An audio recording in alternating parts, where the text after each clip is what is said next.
Nossa, a Rosa Weber passou a Boa faca nos noite a decretos. todos. Eu gostaria de dar bem-vindas a todos vocês ao nosso painel de segurança pública e desigualdade, com foco no racismo na segurança pública especificamente, esse tema que é extremamente relevante e afeta a vida de milhares e milhares de brasileiros todos os dias.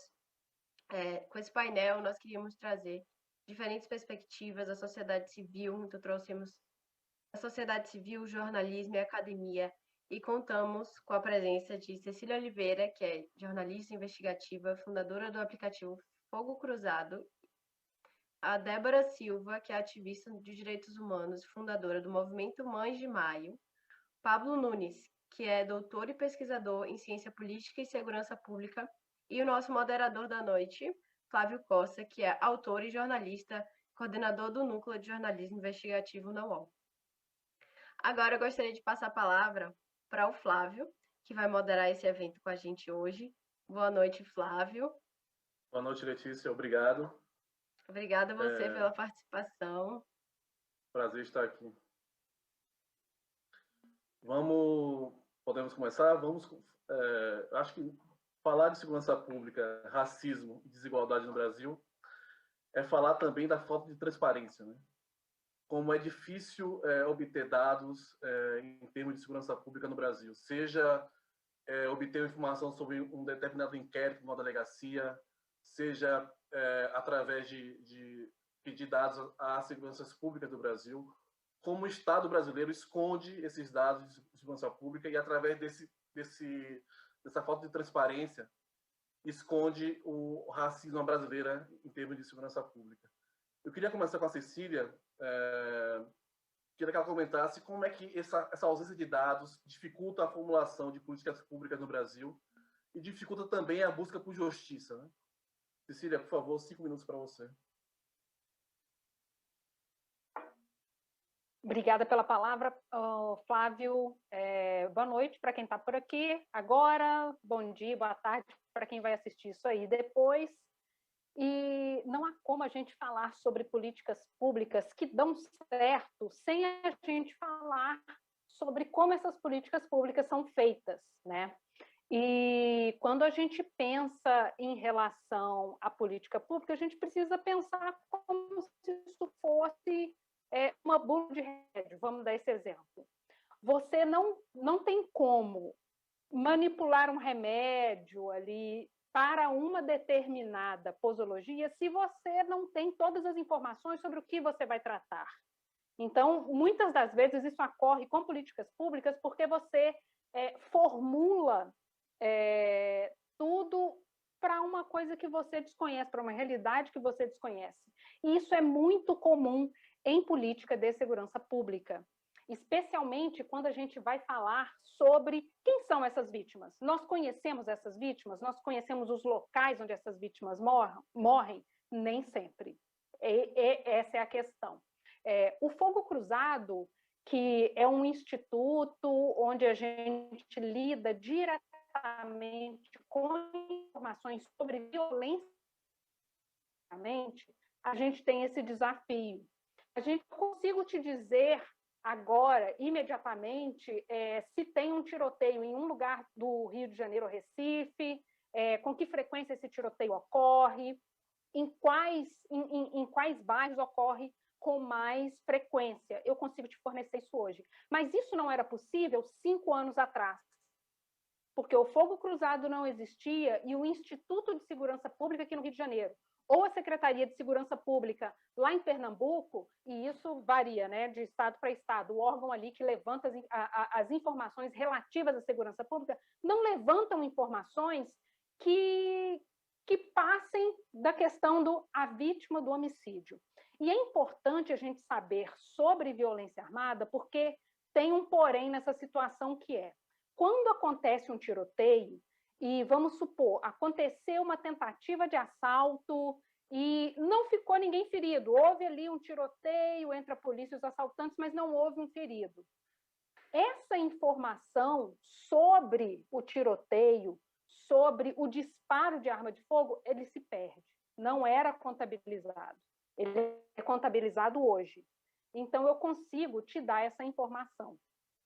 Mas a gente ainda tem o desafio de saber exatamente quem são as nossas vítimas, qual a raça das nossas vítimas. Isso ainda é muito difícil da gente saber. É um indicador que o fogo cruzado sozinho não consegue levantar ainda. E qual que é o problema da gente não ter esse tipo de informação? A gente não consegue mapear com o cenário de forma correta.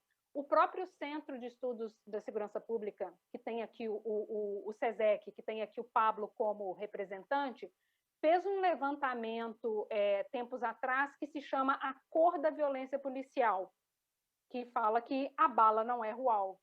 E tem estados onde é muito difícil você saber quem são as vítimas. Por exemplo, no Ceará, quase 80% das notificações sobre homicídio, você não tinha informação sobre a cor da vítima. Então, assim, como assim você não sabe a cor de 80% das vítimas? Porque isso é importante, inclusive, para você estruturar políticas públicas de enfrentamento contra a violência que é direcionada a determinados grupos. Você precisa entender como isso acontece, por que isso acontece e como evitar que isso aconteça. Mas se você não tem os números, é esse negócio. A gente vai agindo ali mais ou menos em como as coisas podem funcionar. A gente viu recentemente coisa semelhante acontecer com os números da Covid. Os números da Covid eram publicados todo dia, 5 horas da tarde. Depois mudaram para 6, para 7, para 8, para 10. Começou a falhar a divulgação dos números das vítimas da Covid. Isso é estratégia governamental. Por quê? Porque quando você detém os dados, você detém a informação, você detém o que é dito sobre isso. Então, assim, é um jeito de você esconder, tirar essa informação do debate público. E o que aconteceu em relação a isso? Houve, então, a união de vários grupos jornalísticos para poder levantar lá na base, direto nas prefeituras, essa informação e publicizar. Então, assim, a sociedade civil precisa realmente chamar essa responsabilidade para si, porque é aquilo. Você não pode esperar que uma entidade, no caso, né, o governo, produza dados contra si e espere que você vá lá bater depois. É meio contraditório. Então, é importante que a gente faça essa frente. Débora, o Estado brasileiro tenta esconder quem são essas vítimas, mas a gente sabe, né, a cor dessas vítimas, quem são essas vítimas, né? Tanto da letalidade policial, né, como principalmente da letalidade policial. Né? Queria que você falasse do ponto de vista da ativista de direitos humanos, como é lutar, né, contra essa falta de informação, né, do Estado brasileiro. Boa noite a todos e a todas. Bom dia, boa tarde, né? A gente não sabe que horário que muitos conseguem ver o programa. E quero agradecer imensamente essa oportunidade de estar aí. E, Flávio, nós tivemos um exemplo, um massacre de mais de 600 jovens no estado de São Paulo no espaço de uma semana.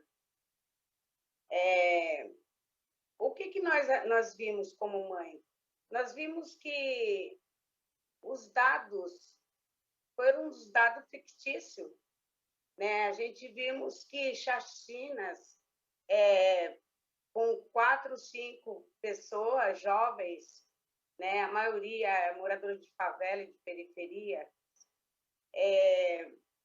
As chacinas eram computadas com um óbito, né? Então veio um numeral que, conforme a gente começou a arregaçar as manguinhas para a luta, a gente vimos que teve a primeira pesquisa também e a gente assistimos que foi aumentando o número oficial que foi maquiado pelo governo, né? É isso que a Cecília acabou de falar, é uma maquiação. Mas por que é essa maquiação, assim, na visão das mães? Há uma maquiação porque o Estado nega que ele é um genocida, O Estado tem que negar qual é o perfil de cada jovem que é assassinado. A maioria é moradora de favela e de periferia, negros, né, com pouca escolaridade. E quando acontece esse tipo de ações praticadas pelo Estado nas favelas e nas periferias, a gente também encontra a cultura do medo, né? O Estado impõe esse medo. Então, quando a gente vê que se mata muito no Brasil e a gente vê que não tem uma reação como deveria, né? Tipo, a população periférica e favelada fica recuada na cultura do medo implantada pelo Estado. E a criminalização daquela vítima e também dos seus familiares. E isso é a maior prática produzida pelo Estado. Tendo em vista que a gente fomos lutando como mãe, a gente tem que dar esse exemplo desse massacre que ocorreu em maio de 2006, que vai completar 15 anos, a qual a maioria dos meninos eram negros, de 15 a 29 anos. E a gente não vimos assim, um enfrentamento em massa, né, sobre essa camada de mais de 600 jovens. Depois de 3 pesquisas, a gente chegar a esse numeral, né, que foi um dos piores massacres da história contemporânea. Então, há uma negação, quando uma mãe, familiares vai procurar as autoridades, há uma negação, né? E a gente vê que é uma negação, ela é perpetuada. A gente não consegue avançar, a gente não consegue de forma alguma avançar, né, para que esses crimes fossem elucidados. Veja bem, no numeral de 600 jovens, né, nenhum os agores sentou na cadeira de réus, né? É uma negação assim que virou moda, é um modismo muito grande, porque os crimes de maio, eles serviu como modelo para o resto do país.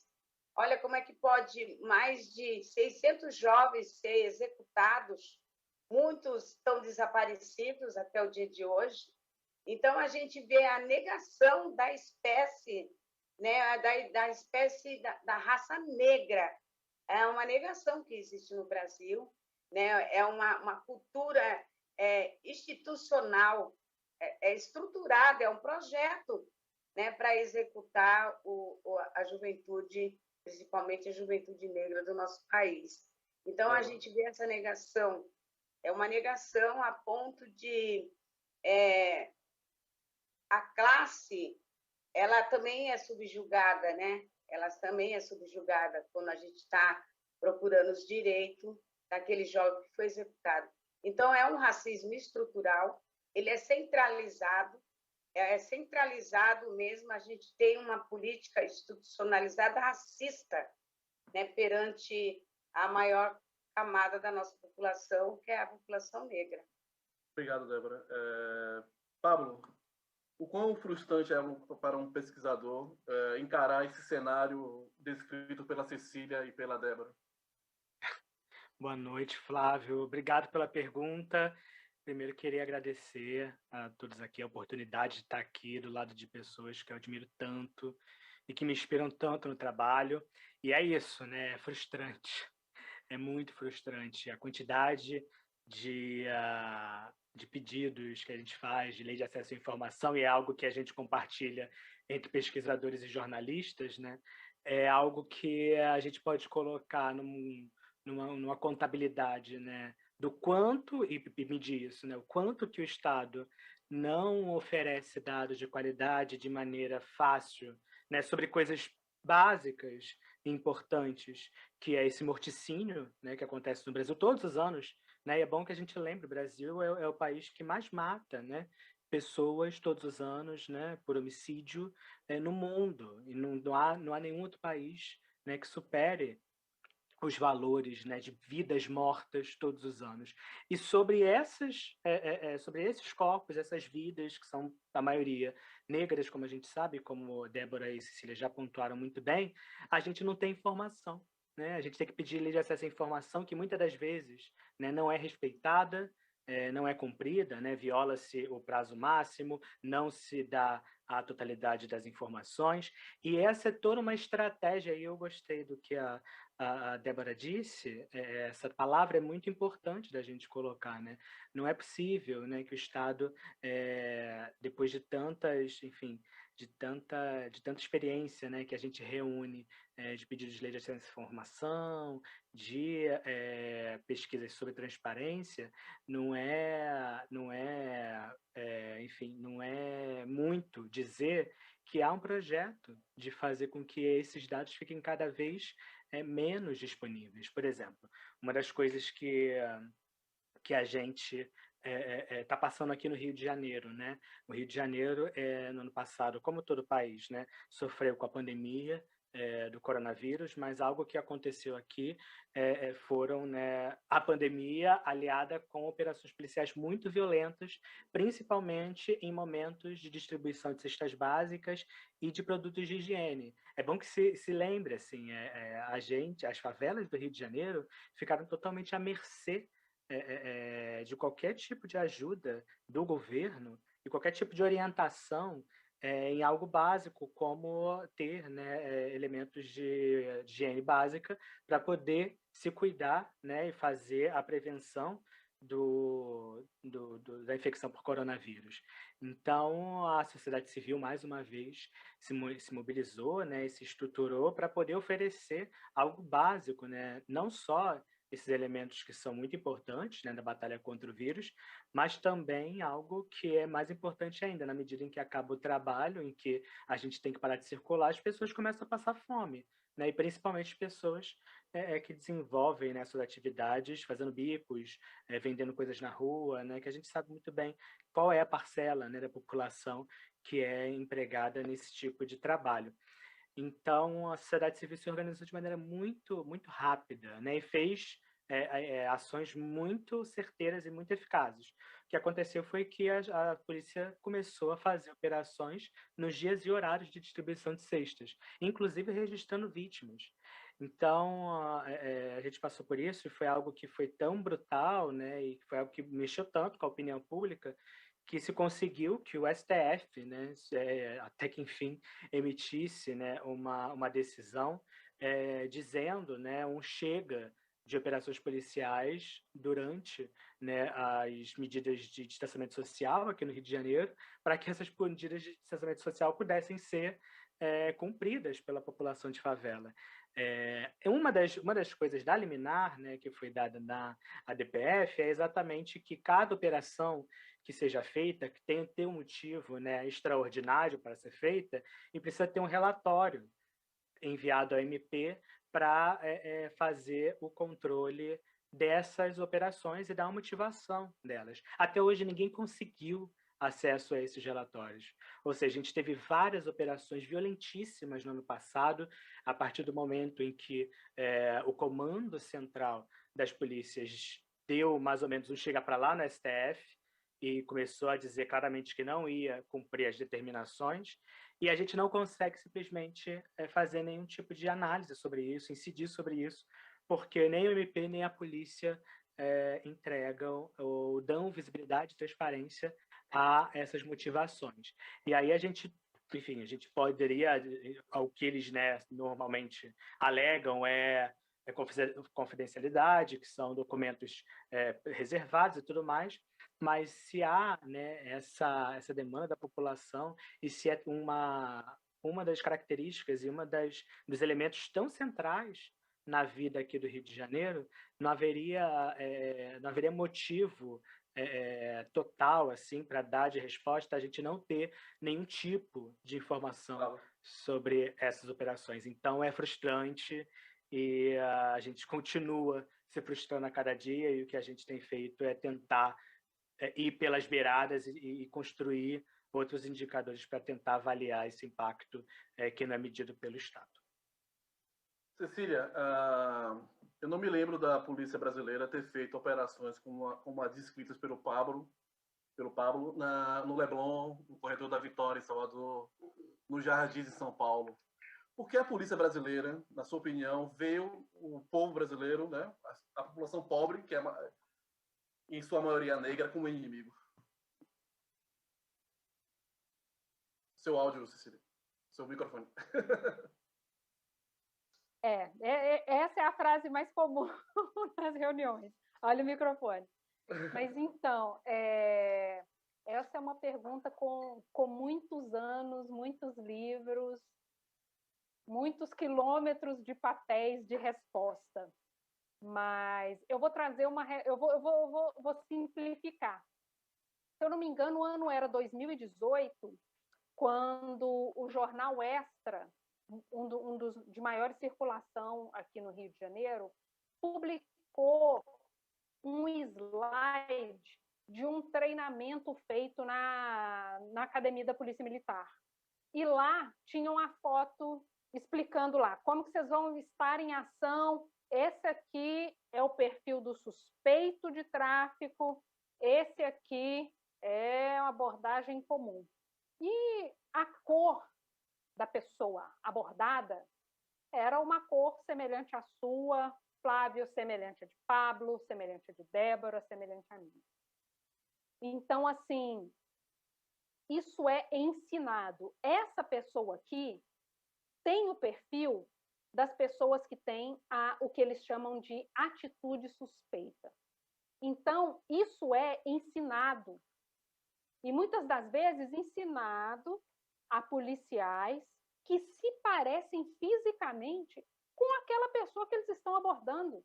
Porque quando você vê ali o chão de fábrica das polícias, os soldados, os patente baixa, saíram do mesmo lugar, estudaram nas mesmas escolas, têm o mesmo perfil socioeconômico das pessoas que vão ser perseguidas por atitude suspeita. Então, esse racismo estrutural, ele continua sendo ensinado, reiterado, abordado, dito de novo, repetido. Aí, na Polícia Militar de São Paulo agora, eu não lembro se ele é capitão, major, coronel, não vou lembrar a patente dele. Mas ele é um policial militar negro que hoje é um dos responsáveis pela formação de novos policiais, e ele está tentando discutir raça na conduta policial. E quando ele estava no meio de uma dessas aulas dele, que agora é igual isso que a gente está fazendo, são aulas online, e ele estava ali ministrando aula para os alunos, ele foi chamado de macaco. Então, assim, o que está dentro disso tudo, né? Da formação dessa pessoa que se dispõe a fazer um concurso, passar no concurso e exercer essa profissão para achar que é o Rambo, né? E é o Rambo contra essas pessoas muito vulneráveis. Tanto é que é isso, a gente lembra também daquela abordagem feita em Alphaville, o policial foi esculachado, reduzido a nada, sendo filmado, e o morador lá falando do tipo, olha, eu ganho por hora que você ganha por mês, meu filho. Quem você acha que você é? Eu vou ligar para o secretário de segurança. E racismo é crime inafiançável. Esse morador de Alphaville foi preso? Não foi. Então, assim, essa cadeia de racismo que permite que esse policial seja esculachado em Alphaville, que haja uma operação policial no meio da distribuição de cesta básica no meio de uma favela, que haja uma operação policial no meio de um baile funk e não há no meio de uma rave. Vocês já viram operação policial no meio de uma rave? Eu não lembro de uma coisa dessa. É o mesmo mecanismo. E a gente precisa entender que quando o policial comete excessos, ele não comete excessos sozinho. Quando ele puxa o gatilho para poder assassinar um jovem negro de chinelo, bermuda, sem camisa, correndo numa favela, ele não puxa esse gatilho sozinho. A gente precisa lembrar que o Ministério Público existe e a função do Ministério Público é controlar a atividade policial.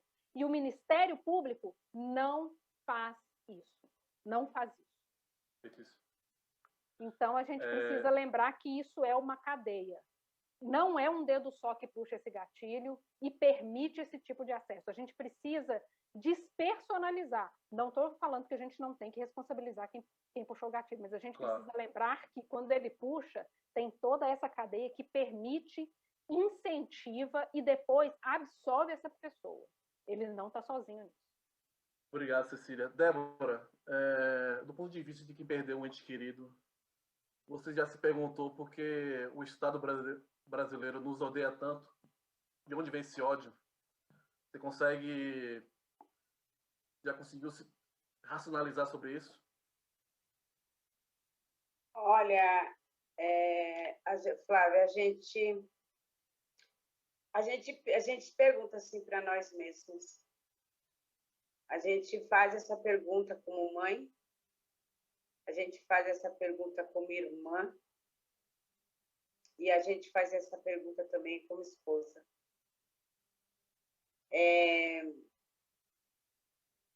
O ódio instalado para nós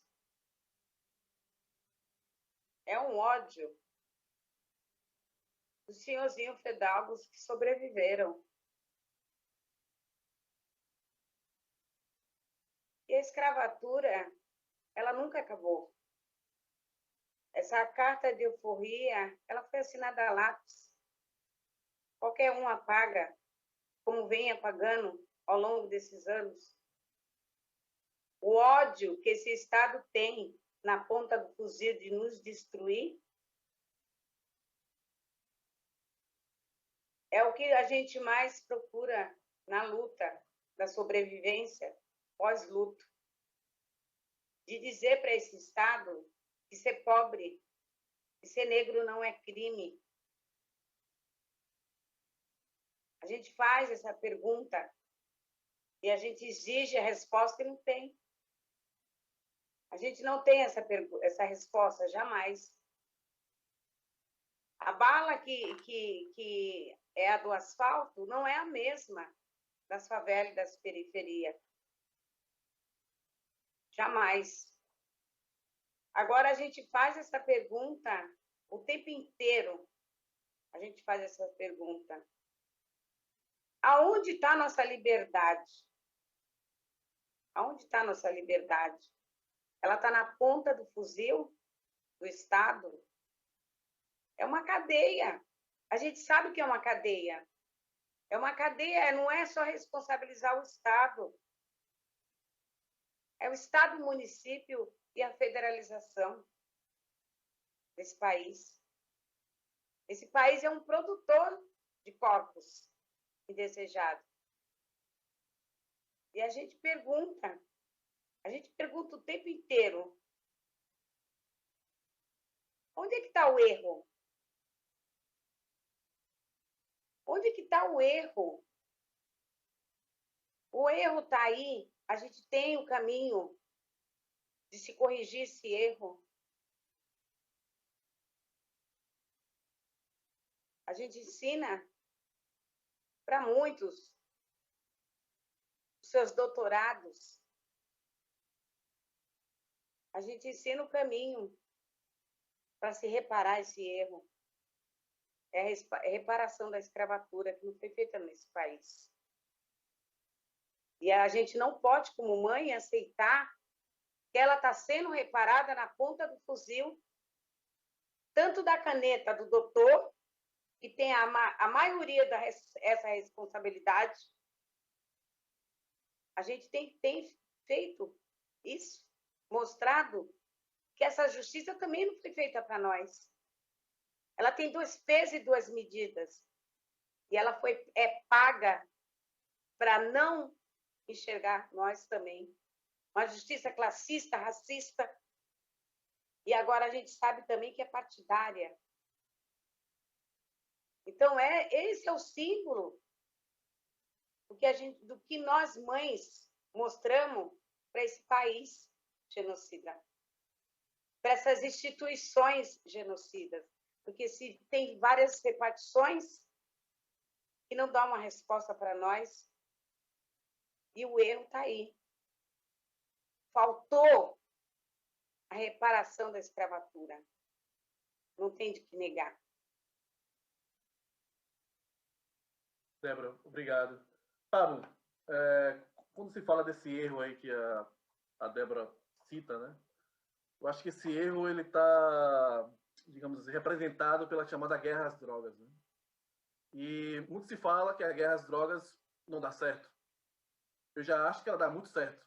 Eu acho que a Cecília também acha isso. Na sua visão de pesquisador, a guerra às drogas dá certo para quem, Pablo? Pois é. A guerra às drogas, exatamente isso, né? A pergunta. A guerra às drogas dá certo para quem? Acredito que a primeira resposta que a gente consegue falar de maneira muito clara e objetiva é que não serve para pessoas negras, moradoras de periferia e de favelas do Brasil como um todo. Ponto. Essa a primeira população que a gente vai ticar aí como fora dos ganhadores com essa guerra, porque sobre esses corpos e sobre essa juventude, né, essa população negra só né, colocado todos os ônus que essa guerra coloca, né, que essa guerra produz todos os anos. E aí é bom que a gente lembre, né, o quão cruel essa estrutura, esse mecanismo, ele assim, porque por mais que haja, né, uma perda de pessoas todos os anos, e a gente sabe disso, a gente fala, e a gente questiona, a gente luta, a gente denuncia todos os anos, a gente também tem uma produção de valores estratosféricos, né, que são utilizados para essa guerra, que saem do bolso exatamente do contribuinte, que na sua grande maioria é a população negra e de periferias. Né? A gente fez uma pesquisa agora, recentemente, no SESEC, sobre o custo da guerra às drogas, porque a gente quis entender exatamente isso. Quanto é que custa essa brincadeira que faz, essa brincadeira cruel e macabra, que fazem todos os anos, né, aqui no Brasil, e que não resulta na melhoria da nossa sensação de segurança, da melhoria da segurança pública, na melhoria da saúde e da segurança de cada um de nós. Quanto é que custa isso? Né? E a gente viu que só na parte de justiça criminal, ou seja, nas polícias, no Ministério Público e nos tribunais de justiça, essa guerra ela custa todos os anos, em São Paulo e no Rio apenas, mais de 5 bilhões de reais. E olha que esse número está muito baixo. É um número, exatamente, a gente volta à primeira pergunta, né? É o número que a gente conseguiu calcular fazendo várias estimativas, porque muitos dos números que são muito necessários para a gente estimar, por exemplo, operações policiais, o próprio Estado não produz. A gente que produz por meio da rede de observatórios, o Fogo Cruzado, que faz o monitoramento de tiroteios em operações policiais, indica lá que havia, né, policiais no território. Então, é muito difícil, né, a gente ter chegado nesse valor. Mas, mesmo assim, esse número, mesmo subestimado, já mostra o quanto, né, a gente gasta todos os anos. E aí eu quero bater de novo na tecla. Quem é que paga essa guerra também são nós, o povo preto de favela, os jovens, por meio de seus impostos e, enfim, que são totalmente, né, colocados no consumo, né, que é basicamente o que se faz na população mais pobre do Brasil como um todo. Então, é algo cruel, né? Ao mesmo tempo em que essa é a população que morre todos os anos, né, e que é super representada nos números, né? A gente tem um caso que é clássico aqui no Brasil e se repete praticamente em todos os estados, que tem bem o retrato do racismo, né? A quantidade de pessoas negras na população e a proporção de negros entre os mortos pela polícia. Então é isso, né? Em São Paulo, Os negros são 35%, nem 35% da população, mas são 63% dos mortos pela polícia. Esse gap ele não é explicado por outra coisa que senão racismo, né? E um alvo muito claro. Então, quem é que perde com essa guerra, né, de todos os anos? Eu acho que perde duplamente a população preta e periférica do país. Não só porque seus corpos, todos são eles que alimentam e que somam, né, essas cifras completamente macabras, mas também é basicamente essa população que, na sua maioria, financia, por meio de impostos que a gente paga, essa guerra todos os anos.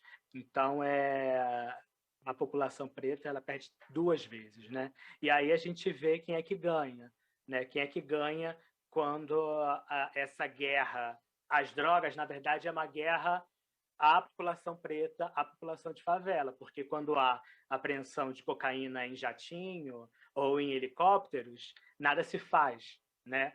Então é uma guerra às drogas que, na verdade, não é sobre drogas, né? É muito mais sobre a população, né, que é a principal vítima da ação violenta do Estado por meio, né, e por motivação, dando essa motivação do combate às drogas. Obrigado, Pablo.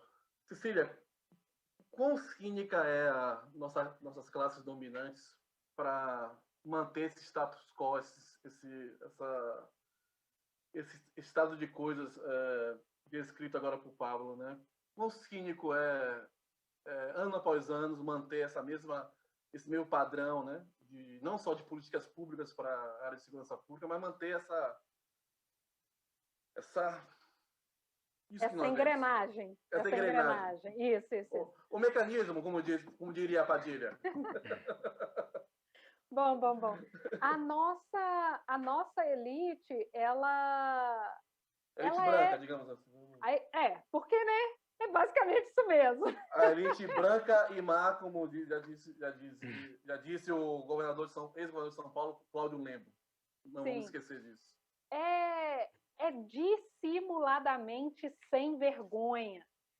E, assim, é muito fácil. Eu acho que isso ficou muito fácil de ser percebido agora nessa era da pandemia, quando a gente viu um monte de influencer herdeira, rica, fazendo aqueles stories dizendo Covid-se. Por quê? Porque a UTI aérea está garantida. Se você tem que se ferrar para me servir, eu sinto muito, o mundo é assim, né? A gente vê isso agora de forma assim cristalina quando a gente vê empresários se mobilizando para garantir a vacina privada, usando o SUS, porque empresário não pode comprar vacina direto dos fabricantes, eles estão vendendo para governos e estão se mobilizando para o governo acionar o SUS para comprar vacina para eles. Não tem vergonha, sabe? Não tem vergonha. Então, assim, quando a gente vê o funcionamento disso tudo, às vezes a gente está falando sobre segurança pública, a coisa fica muito difícil de visualizar, porque você acha que o cara que roubou ali no sinal é a pessoa que vai destruir a sua vida. E veja só, muitas das vezes é mesmo, porque pode ali matar uma pessoa e destruir sua família. Mas quando a gente fala sobre os dados de segurança pública de uma forma ampla, a gente precisa entender que 40% das pessoas que estão encarceradas nunca foram julgadas. Elas estão ali porque alguém disse que esse cara é culpado. A gente precisa entender que o nosso sistema carcerário, jurídico, de justiça, é a nossa parte mais frouxa e onde o nosso sistema que sustenta tudo relativo a privilégio é mais cristalino. E como isso muitas e muitas das vezes não atinge essa camada A, eles não entendem como funciona aqui embaixo para a gente, eles não conseguem visualizar, porque não conhece esse tipo de gente, nunca viu esse tipo de gente. A parte mais pobre com que essas pessoas lidam está na cozinha, está na garagem, é o seu motorista, o porteiro, a cozinheira. Essa é a parte mais distante da vida dessas pessoas com as quais eles convivem. Então, fica muito difícil de entender, mas quando a gente leva isso, por exemplo, para essa manobra absolutamente ridícula e absurda que é essa manobra que eles estão fazendo agora, frente a uma pandemia que está matando majoritariamente trabalhadores populares, eles não têm vergonha. Não tem vergonha. Bateu na bunda, é o meu pirão primeiro mesmo. E assim, a cara nem queima, né? Então, quando a gente percebe que esse é o funcionamento da segurança pública que a gente consegue visualizar em outros setores, talvez fique mais claro. E a gente precisa entender que, por exemplo, nós estamos aqui discutindo a segurança pública. E segurança pública é parte do que a gente precisa discutir para o futuro da nossa nação.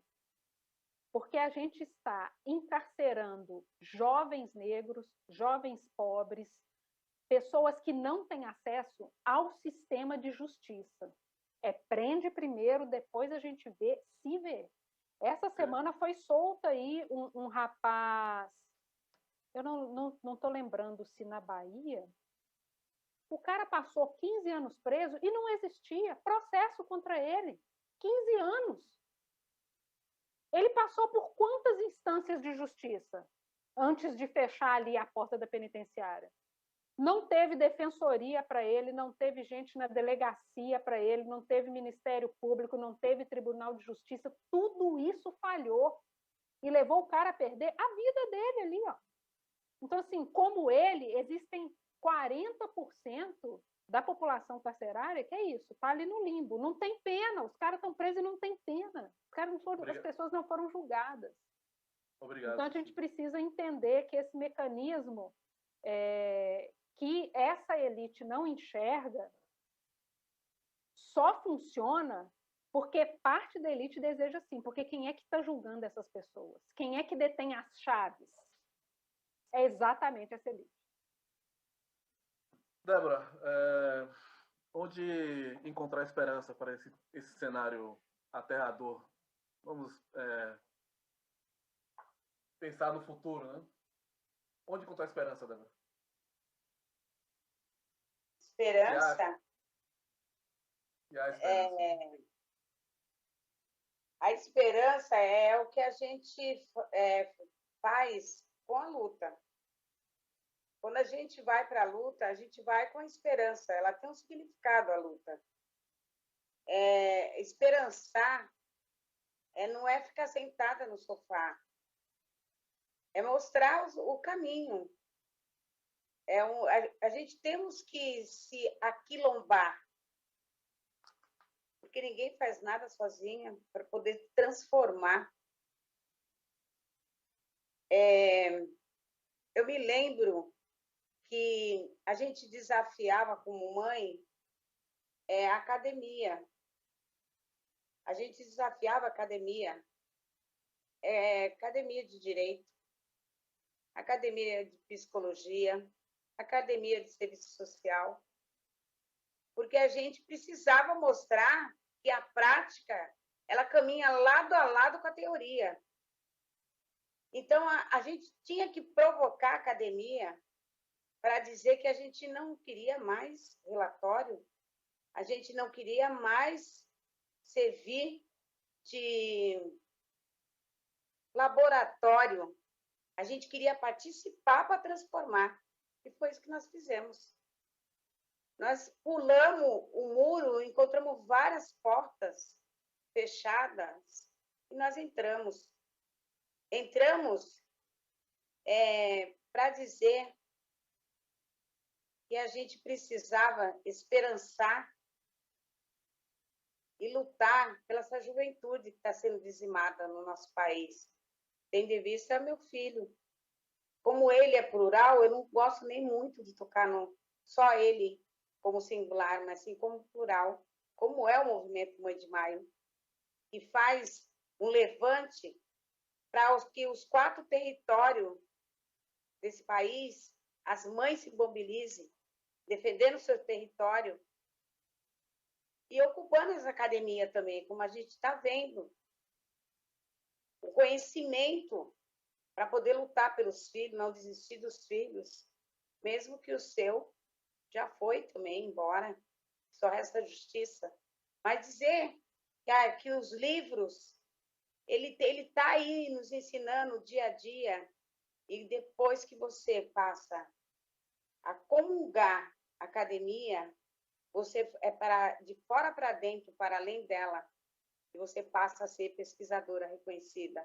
E você vai pesquisar aquela resposta que o Estado não deu para nós, que foi os crimes dos nossos filhos.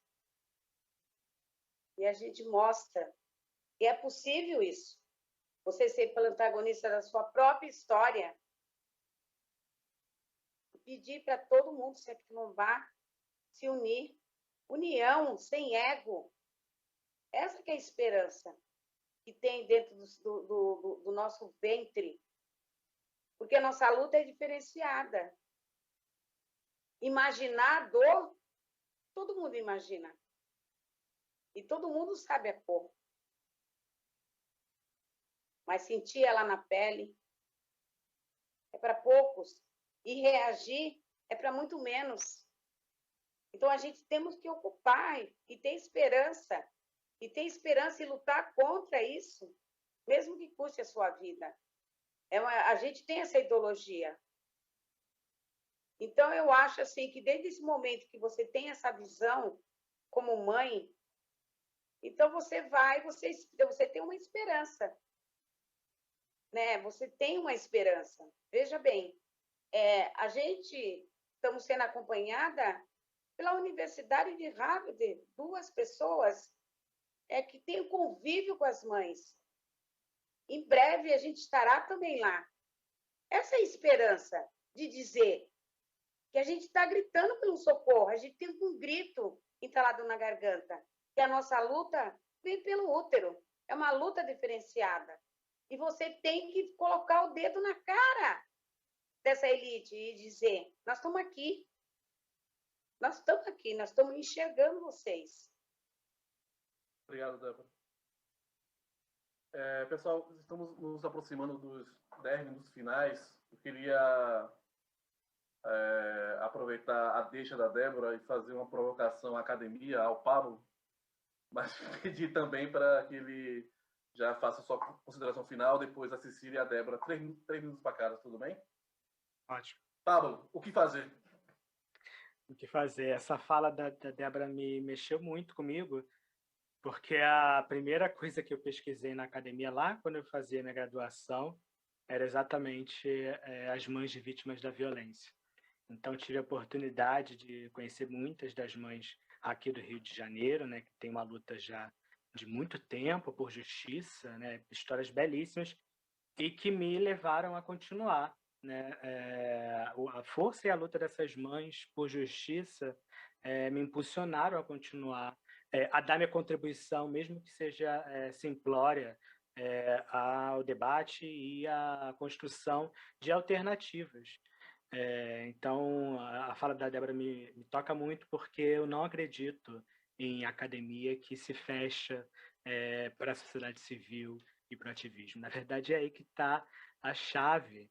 Né? Eu até conversei com a Cecília esses dias sobre o quanto que foi falha a minha formação. Eu passei quase 15 anos na academia, hoje eu sou doutor, e eu simplesmente cheguei ao final do doutorado sem ter lido Lélia Gonzalez, sem ter lido Abdias de Nascimento. Nunca tive, nem por perto, nenhum tipo, né, de discussão e de debate aprofundado sobre o papel e a centralidade do racismo na segurança pública, por exemplo. Se você analisa tudo que é produzido em segurança pública, é até um projeto que a gente está tocando no SESEC, a gente está fazendo, né, um apanhado das grandes contribuições, né, que se chama assim, da segurança pública, né, de grandes autores, e é basicamente ausente o tema do racismo, e quando ele vem, ele é visto de maneira acessória.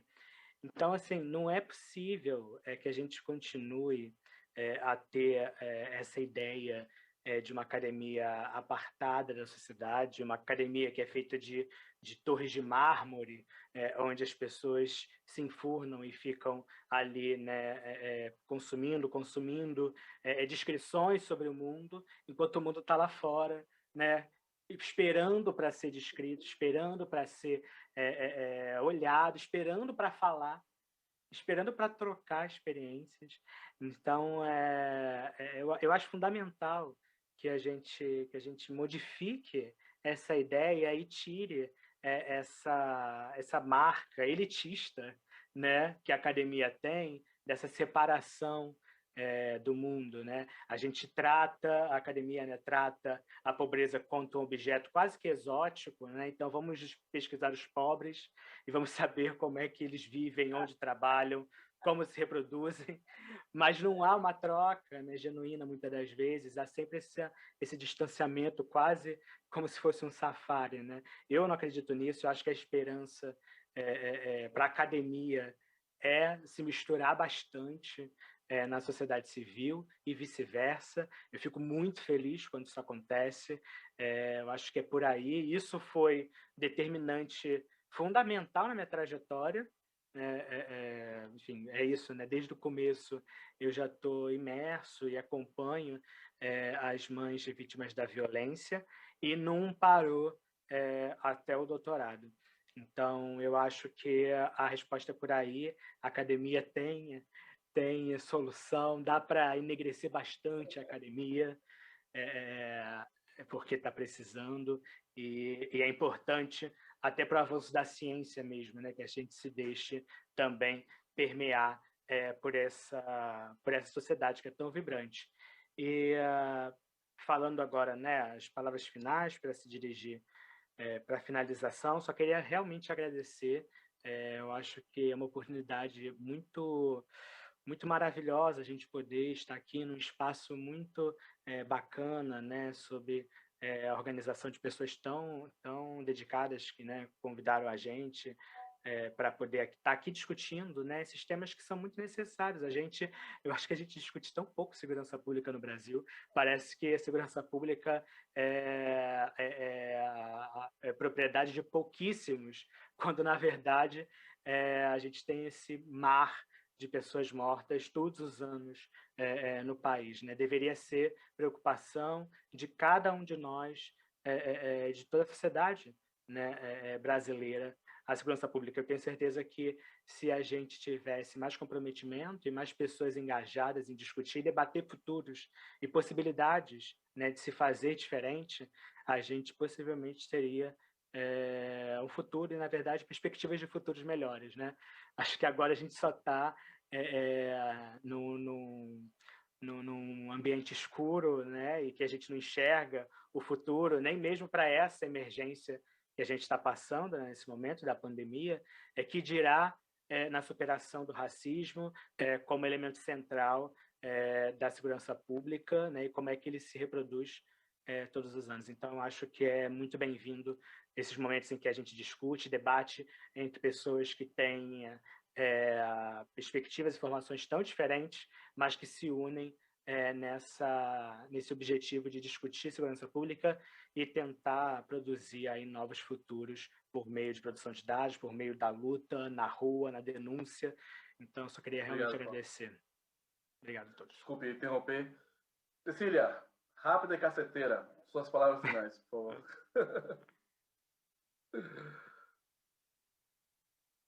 O microfone. Isso, o microfone. Eu pensando aqui no que Pablo disse, Débora disse, eu sou uma pessoa que tem pouca esperança na mudança. Tenho plena convicção de que eu não vou ver mudança alguma. Se tivesse filhos, realmente duvido que eles veriam alguma mudança. Alguma mudança de fato estrutural. Mas eu consigo enxergar pequenas alterações que podem descambar para essa mudança, porque eu acredito que essas pessoas assim que estão se movimentando agora e que conseguem alterar pequenas engrenagens elas realmente vão formar outras pessoas que vão conseguir movimentar mais num futuro próximo.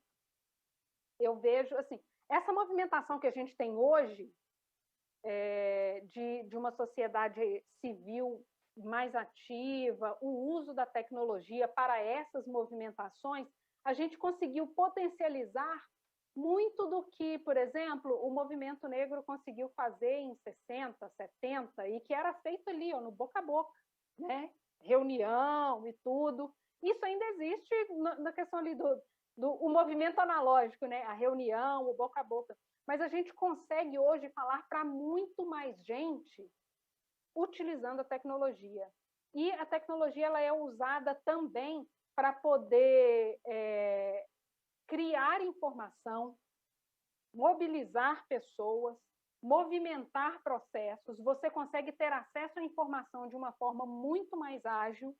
Então, você consegue planejar melhor as ações e conseguir ali conter o estrago. O problema é que a avalanche do estrago ainda é muito grande para ver a quantidade de pessoa que está ali na barreira. Então, ainda é difícil ver isso ali na prática. Mas eu acredito que essa geração que está vindo agora, mais fortalecida, mais assim, com mais gente ali no front, porque consegue movimentar mais, eu acredito que eles vão conseguir ter esse impacto maior.